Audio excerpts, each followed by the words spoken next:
அனைவருக்கும் வணக்கம். இன்னைக்கு வந்து சோனம் வாங்சுக் அவருடைய 26வது நாள் ஃபாஸ்டிங்.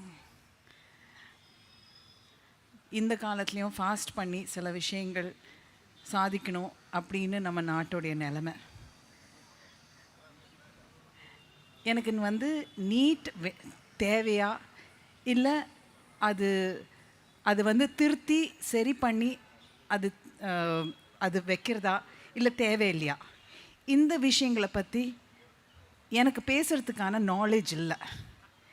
இன்றைக்கி காலையில் ரஞ்சித் அவர்கள்கிட்டையும் நான் கேட்டேன், என்ன பிரச்சனைகள், ஏன்னா நீட்டை பற்றி நான் இன்னும் டீட்டெயில்டாக அதை ஸ்டடி பண்ணலை.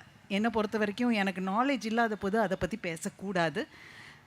அதை பற்றி பேசுகிறவங்க என்னென்னா இங்கே நிறைய பேர் இருக்காங்க. ஆனால் நீட்டு பேப்பர் லீக்னால் பாதிக்கப்பட்ட மாணவர்களுடைய போராட்டத்தை நம்ம எல்லாருமே பார்த்துட்டு வரோம்.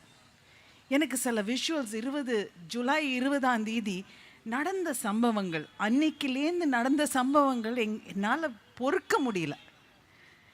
நம்ம குழந்தைங்க 17, 16, 19 வயசு, 20 வயசு, வாட் எவர் இட் இஸ், எல்லாம் நம்ம சின்ன குழந்தைங்க. எனக்கு நான் பார்த்த சில விஷுவல்ஸ் அப்படியே முட்டி போட்டு கையை கூப்பி கெஞ்சுறாங்க, தயவு செஞ்சு அடிக்காதீங்க. நாங்கள் வந்து கதறாங்க, நாங்கள் என்ன கேட்குறோம், எங்களுடைய உரிமைகள் கேட்குறோம். நான் டாக்டர் ஆகணும்னு ஆசைப்படுறேன், ஆனால் இந்த நீட்னால என்னுடைய கனவு வந்து போயிடும். எங்கள் அம்மா அப்பா வந்து கல்யாணம் பண்ணி கொடுத்துருவாங்க, தயவு செஞ்சு எங்களை அடிக்காதீங்க, நாங்கள் தப்பு பண்ணலை அப்படின்னு கதறாங்க. ஒரு பையன் வந்து 2 பேர் தூக்கிட்டு வராங்க, காலெல்லாம் ரத்தம் இருக்குது. அவனுக்கு ஒரு ஃபோன் வருது, ஃபோன் வந்து காதில் வச்சுட்டு அவன் வந்து ஐயோ அம்மா, நான் நல்லா இருக்கேன், இல்லை இல்லை எல்லாம் ஒன்றும் பிரச்சனை இல்லை. அதுக்கப்புறம் அம்மா கேட்டிருப்பாங்க போல இருக்கு, தம்பி நீ சாப்பிட்டியான்னு. நான் சாப்பிட்டேன், எல்லாம் இங்கே நல்லா இருக்கா. இதெல்லாம் கேட்டுட்டு சுற்றி இருக்கிற நண்பர்கள் வந்து அவங்க வந்து கூச்சல் போடுறாங்க. அப்போ வந்து இது உண்மையாக இருக்குமா, கேட்டியா, இந்த கூச்சல் கேட்டியா, பார்த்தியா, எல்லாம் நல்லபடியாக இருக்குன்னு ஃபோனில் சிரித்து பேசிகிட்டு இருக்கான். காலில் வந்து ரத்தம் போயிட்டுருக்கு. இன்னொருத்தர் பார்த்தா ஒரு அடிஷ்னல் டிசிபி இன்னைக்கு வந்து கோர்ட்டில் வந்து அவங்களோட பேரை சொல்லிட்டு வாதாடிட்டு இருக்காங்க, ஒரு அட்வொகேட்.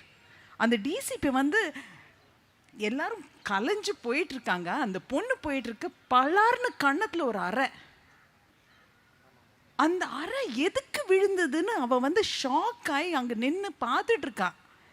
திருப்பி போயிட்டு தோலை தட்டி கேட்குறா, எதுக்கு பண்ணீங்க, நான் என்ன தப்பு பண்ணேன்னு. எனக்கு புரியவே இல்லை, இந்த மாதிரி என்னது இது, என்ன நடக்கிறது இது. அதே சமயத்தில் நம்ம ராத்திரி ஏர்லி மார்னிங் 4 o'clock வந்து வீடியோஸ் வருது, எல்லாரும் அங்கேயே படுத்துட்டு இருக்காங்க. நேஹா போரா அவங்க ஒரு வீடியோ எடுத்து காமிச்சாங்க. ஆமாம் எங்களுக்கு வந்து ஃபாரின்லேருந்து நிறைய ஃபண்ட்ஸ் வருது, அந்த ஃபண்ட்ஸ் எல்லாம் வச்சு நாங்கள் வந்து ரொம்ப சொகுசாக இருக்கோம், பாருங்கள் நடக்கிற அதே தரையில் தான் நாங்கள் எல்லோரும் படுத்துட்ருக்கோம், எங்கள் பாத்ரூம் வந்து பாருங்கள் எப்படி இருக்குது, இங்கே தான் நாங்கள் 25 நாளாக இருக்கோம் அப்படின்னு. இது வந்து ஒரு 18ஆம் தேதி, ஜூலை 18ஆம் தேதி போட்ட வீடியோ. நாங்கள் வந்து இத்தனை நாளாக இங்கே இருக்கோம், எங்கள் சாப்பாடு பாடுங்க, அது குருத்வாரா, அங்கே வந்து அப்படியே அள்ளி அள்ளி கொடுக்குறாங்க சாப்பாடு, தூங்குற இடம். இதுதான் நம்ம இந்திய நாடு, ஒரு ஒற்றுமையான நாடு. இந்த ஒற்றுமையை வந்து எத்தனை பேர் வந்து கலைக்க பார்க்குறாங்க பாருங்க, அதுதான் கஷ்டமாக இருக்குது மனசில்.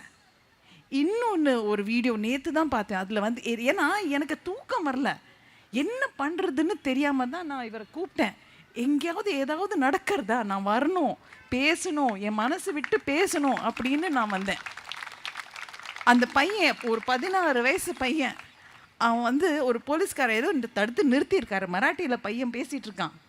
ஏன் நிறுத்துற, எனக்கு என்னுடைய உரிமைகளை பற்றி எனக்கு தெரியும், என்னோட உரிமை வந்து article 19, I have the freedom of speech. நீ வந்து எதுக்கு நிறுத்துற, நான் என்ன பண்ணுறேன், நான் வந்து யாரையாவது அடித்தேன்னா, ஏதாவது தப்பு பண்ணுறேன்னா, தப்பாக சொல்கிறேன்னா, என்னோட உரிமைகள் நான் படிக்கணும், அதுக்காக மட்டும்தான் நான் இங்கே வந்திருக்கேன். ஏன்னா நான் டாக்டர் ஆகணும்னு சின்ன வயசுலேருந்து கனவு. அதை வந்து நான் நிறைவேற்றணும். என்னோட பேப்பர் லீக் ஆயிடுச்சுன்னா நான் என்ன பண்ணுறது? அவன் வந்து அவனோட எதிர்காலத்தை பற்றி இன்னைக்கு போராடிட்டு இருக்கான். இந்த போராட்டத்துக்கான காரணம் என்ன? அவனுடைய வந்து நாலேஜ், கல்வி. அடுத்தது என்ன சொல்லியிருக்கணும்? ஆர்டிகல் 32 அதில் வந்து யாராவது என்னை கை தொட்டாங்கன்னா நான் வந்து கோர்ட்டுக்கு போவேன், சுப்ரீம் கோர்ட் வரைக்கும் போகிறதுக்கான எனக்கு ரைட் இருக்குது. இந்த மாதிரி நல்லபடியாக நமக்கு தெரிஞ்ச விஷயங்களை அதை உள்வாங்கி பேசுகிற இந்த ஜென்சிக்கு ஹேட்ஸ் ஆஃப். நிஜமாக சொல்கிறேன். எங்கள் காலத்தில் ஒரு கால் அம்மா அப்பா ஜென்ரேஷனில் ஒரு கால் வந்து எனக்கு தெரியும் இது வந்து தப்பு, இதை பற்றி பேசணும் அப்படின்னு எனக்கு தெரியும். ஆனால் ஒரு கால் இங்கே ஒரு கால் அங்கே பயத்தில் வந்து பேசாமல் வெளியே வராமல் உட்காந்துட்டோம். அந்த பயம் இல்லாமல் அவங்க வந்து என்ன அழகா போலீஸ் வந்து அடிக்க வராங்கன்னு தெரிஞ்சோடனே எல்லாரும் நின்று நேஷ்னல் ஆந்தம் பாட ஆரம்பிச்சிட்டாங்க, தேசிய கீதம். அதுதான் அவங்க I tell you hats off. தேசிய கீதம் ஆரம்பித்தா போலீஸ்காரன் யாராவது வந்து நகர முடியுமா? அவங்க எல்லாரும் அட்டென்ஷனில் நிற்கணும்ல. அந்த 53 நிமிஷம் 56 நிமிஷம் வந்து எல்லாம் காம் டவுன் ஆகிடுவாங்க. அந்த தேசிய கீதம் கேட்டோன்னே என்ன ஆகிடும்? மூடே மாறிடும். அங்கங்கே பாடுறாங்க அவங்க. I love this Jency, amazing. என்னை பொறுத்த வரைக்கும் டாக்டர் அம்பேத்கர் வந்து ஒரு பெரிய ஒரு கான்ஸ்டியூஷன் எழுதி வச்சிருக்காரு. அவரை பற்றி உங்களுக்கு எல்லாருக்குமே தெரியும். ஏன்னா ஜெய் பீம் சொல்லிட்டு தான் எல்லாரும் இங்கேருந்து போகிறீங்க. அவர் வந்து ஸ்கூலில் வந்து படிக்க விடாமல், ஏன்னா ஜாதி என்கிற ஒரு விஷயத்தினால படிக்க விடாமல் விட்டாங்க. அதுக்கப்புறம் 32 டிகிரி வாங்கியிருக்காரு. 32 டிகிரிஸ். அதெல்லாம் வாங்கினதுக்கப்புறம் தேசத்தில் வந்து நம்மளுடைய நாட்டுடைய கான்ஸ்டியூஷன் எழுதுறதுக்கான ஒரு ஆர்கிடெக்ட் அவர். அன்னைக்கே வந்து லேபர் லா பற்றி எழுதியிருக்காரு. பெண்களுக்கு வந்து when they are pregnant அவங்களுக்கு வந்து மெட்டர்னிட்டி லீவ் கொடுக்கணும், அன்னைக்கு எழுதினார். இன்னைக்கு இது வந்து அமெண்ட்மெண்ட் கிடையாது, கான்ஸ்டியூஷன் அமெண்ட்மெண்ட் கிடையாது. அதே டைமில் ஆர்பிஐயோட கான்செப்டே வந்து அவர் தான் எடுத்துகிட்டு வந்தார். இந்த நாட்டுடைய பணத்தை வந்து எப்படி ஒரு லெவலில் வச்சுக்கணும்னு சொல்லிட்டு பல விஷயங்கள். இதுக்கெல்லாம் காரணம் என்ன? கல்வி, கல்வி, கல்வி, நாலேஜ். ஒரு 4 பேர் ஏதோ பேசுகிறாங்கன்னு சொல்லிட்டு அதை வந்து ஒரு என்ன தத்தை சொல்லுவாங்க இல்லையா, கிளி மாதிரி வந்து சொல்லாதீங்க. போய் அது நல்லா வந்து ஆராய்ச்சி பண்ணி என்னன்னு கேள்விகள் கேட்டு தெரிஞ்சு பேசுங்க. அதுதான் இந்த ஜென்சி பண்ணிட்டு இருக்கு. எங்கள் ஜென்ரேஷன் பண்ணலை. I am sorry, I am really sorry. எங்களோட ஜென்ரேஷன் இப்போ பண்ணுற விஷயங்கள் பார்க்கும்போது தாங்கலை. ஸோ அதனால் கோ அஹெட், நில்லுங்க, போராடுங்க. உங்களுடைய பாதைகள் வகுத்துக்கிறதுக்கு உங்களுக்கு தெரியும், நல்லாவே தெரியும். ஒரு வார்த்தை நாங்கள் சொல்ல தேவையில்லை. நாங்கள் வந்து சைடில் நின்று உங்களுக்கு வந்து எந்த உதவி வேணுமோ செஞ்சுக்கிட்டே வரோம். ஆனால் கல்வியை விடாதீங்க, கேள்விகள் கேட்கறது விடாதீங்க. நன்றி. ஜெய் பீம்.